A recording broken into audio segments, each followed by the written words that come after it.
सुप्रभात। आज हम प्रतिज्ञा हाउस के बच्चे आपके सामने वीर सावरकर जी पे एक एकांकी लेके प्रस्तुत हुए हैं।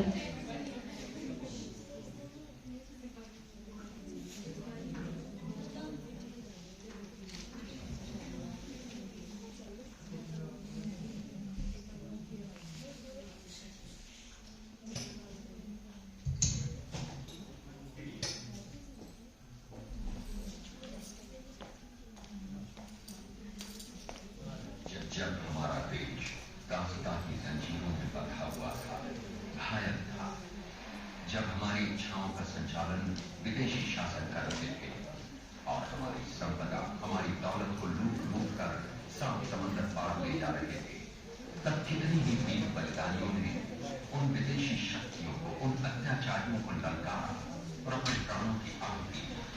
पर फिर भी उनके नाम इतिहास के पन्नों से मिटाए जाने के यत्न हुए और उनकी यादों को भुला देने की कोशिश की गई। लेकिन आज की युवा पीढ़ी ने स्वतंत्र भारत का नया इतिहास लिखना शुरू किया है, जिसमें उन सच्चाइयों का वर्णन भी है जिन्हें स्वार्थी लोगों ने झूठ की परतों के नीचे छुपा रखा था।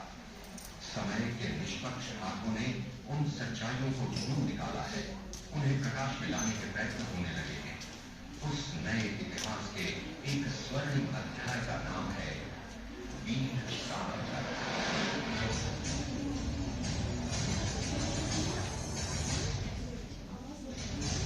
नहीं लाला जी, आप कुछ भी कहें, मैंने अब फैसला कर लिया है। मैं हिंदुस्तान वापस जाकर ही रहूंगा। तुम क्या कह रहे हो सावरकर? और यह अचानक तुम्हारे दिमाग में क्या समस्या है? मुझे लगता है तुमने बिना सोचे समझे ये फैसला कर लिया है। तुम्हें पता है इसका परिणाम क्या होगा? जानता हूँ, पकड़ लेंगे मुझे, बेड़ियों में जकड़ देंगे, फांसी पर चढ़ा देंगे, पर आप तो जानते ही हैं, मुझे इसका कोई डर नहीं। हम जानते हैं तुम्हें इसका कोई डर नहीं। हम तो यह भी जानते हैं कि यह तुम्हारा सपना है, लेकिन सावरकर बलिदान का यह सही समय नहीं है। नहीं लाला जी, अब आप कुछ भी कहें, मैंने यहाँ से जाना ही होगा। मैडम सामा, आज से यहाँ का सारा काम आप संभालेंगी। आपका साथ लाला जी और श्याम जी देंगे। मेरी मानो सावरकर, अभी तुम रुक जाओ। नहीं लाला जी, मैं यहाँ नहीं रुक सकता। वैसे भी मेरे साथियों ने मुझे यहाँ इसलिए भेज दिया था क्योंकि मैं अस्वस्थ था, पर अब मैं बिल्कुल ठीक हो चुका हूँ। मुझे भारत वापस जाना ही है।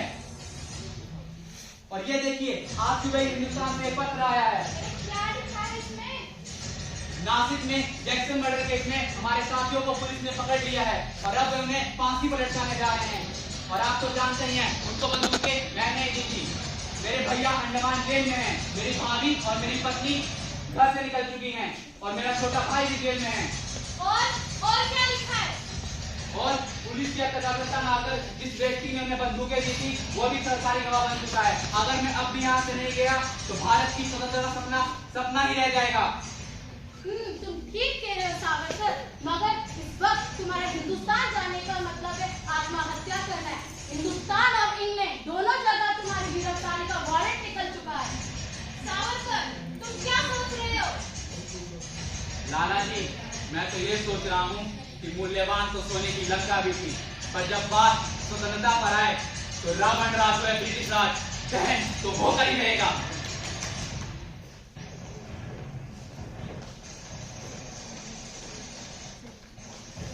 गर्जन माली, तेरी मौत आ रही है, मौत।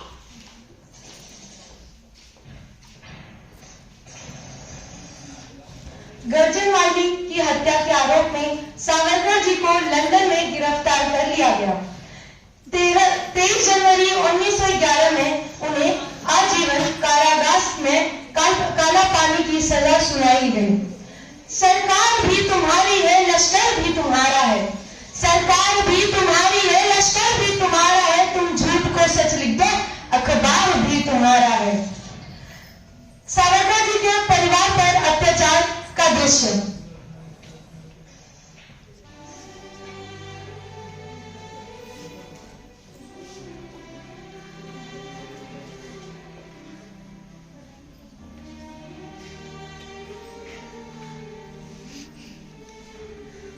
अरे यह कैसा अत्याचार है? बाबा राव को काला पानी फेंक दिया और उनकी स्त्रियों को घर से निकाल दिया। सावरकर अगर यहाँ होते तो आग लगा देते। सावरकर छोड़ेंगे नहीं, गिर गिर के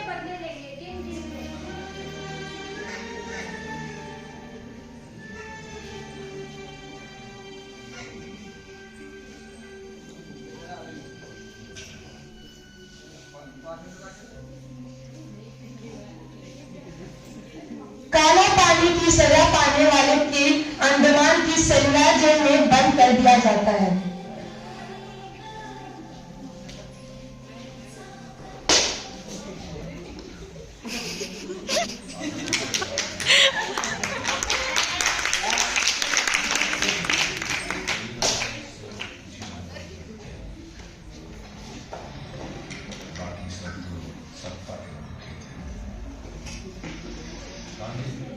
आजादी की लड़ाई 90 साल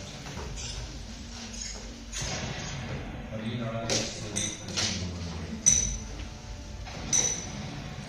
बाकी सबको सत्ता गांधी जी ये इंडियंस कामचोर है, इनसे काम कराओ, इनसे काम कराओ, यहाँ कोई आराम नहीं कर सकता। उसको तुम इन्हें मार नहीं सकते।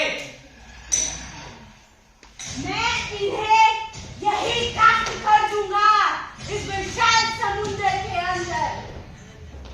You people are my slaves. You people have to work under my foot. Jailer साहब, आप भूलिए मत कि हम राजनीतिक कैदी हैं, कोई चोर लुटेरिया डाकू नहीं जिन्हें आप इस तरह से मारेंगे। और मैं अंग्रेज जहां से इसलिए नहीं भागा था कि मुझे अपनी जान प्यारी थी। मैं यहाँ से इसलिए भागा था ताकि मुझे अपनी अंग्रेज सौदा को आपके औकात दिखा सकूं कि अगर कोई भारतीय अपनी पर आ जाए तो आपके अंग्रेज सरकार के नाक के नीचे से निकल के जा सकता है। और मैंने ऐसा किया भी था। You bloody Indians! Ha ha ha! तुम हमें बताओगे? You people have to work under my foot. Savarkar, तुमसे मिलने कोई आया है।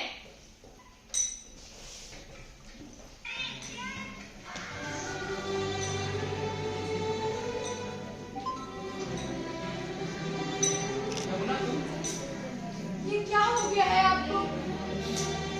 क्या हालत बना ली है आपने? क्यों नहीं छोड़ देते ये सब? परिवार की हालत देखी है आपने? क्यों नहीं छोड़ देते?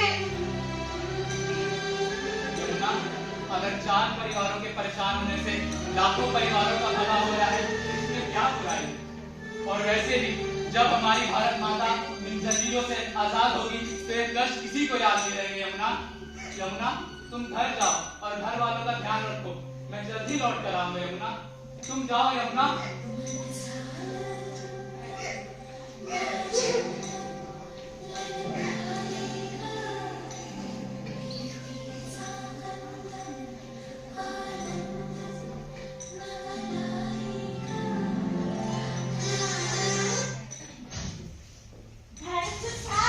तुम अपने बर्तन उठाओ और चलो यहाँ से।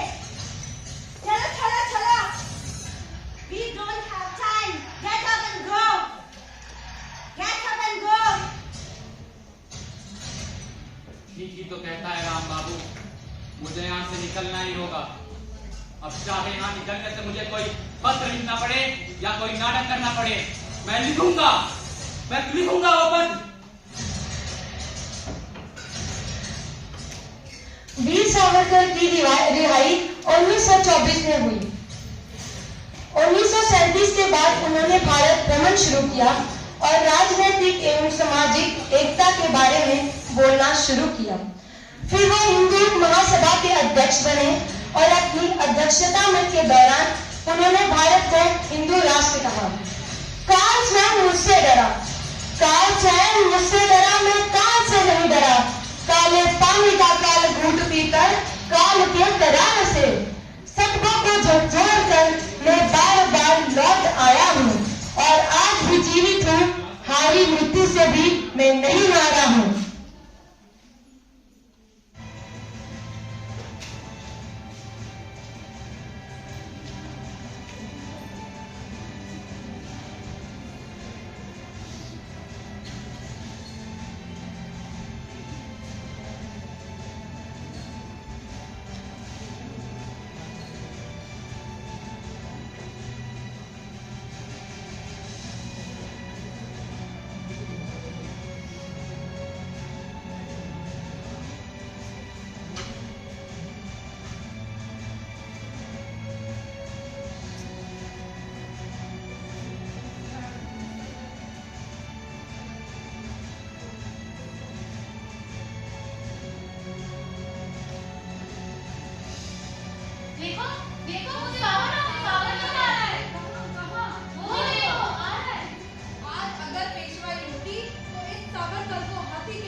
आप लोग ये सोच रहे हैं कि मैं इन लोगों को यहाँ इसलिए लेके आया हूँ कि आपके छूने से इनका भला होगा, तो आप लोग गलत हैं। अरे भला तो आप लोगों का होगा, इन्हें गले लगाकर आप लोग अपने पापों से मुक्त हो जाएंगे। हमें अपना उद्धार नहीं करना है, हम इन्हें मंदिर में नहीं घुसने देंगे। इनमें और हममें फर्क है। वाह नहीं घुसने देंगे। वाह, क्या फर्क है। कुत्ते को तो छूते हो, गाय को तो रोटी खिलाते हो, सांप को तो दूध